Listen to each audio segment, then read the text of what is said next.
All about Imam Ali AS. Imam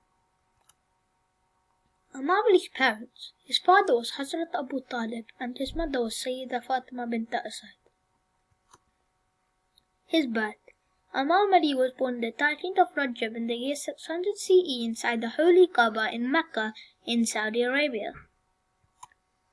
His wife and children. Imam Ali's first wife was the daughter of the Prophet Muhammad, peace be upon him, called Sayyidah Fatima Zahra Salamullahi alayha. Imam Ali married Sayyidah Fatima in the year 624 CE. They were blessed with 4 children, Imam Hassan, Imam Hussein, and Sayyidah Zainab and Sayyidah Kulthum. Imam Ali's quote: "He who has 1,000 friends has not a friend to spare. The tongue is like a lion. A man measures his will. To make one good action succeed another is the perfection of goodness."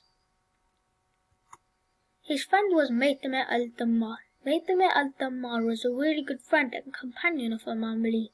They reminded each other to pray and read the Quran. His death. He died at the age of 63 and was struck on the head with a poisonous sword by Ibn-Ali. Imam Ali died on the 21st of Ramadan in the year 661 CE. He was given milk from the orphans that he fed and looked after and is buried in Najaf in Iraq. Please hit the like button and subscribe. Thank you.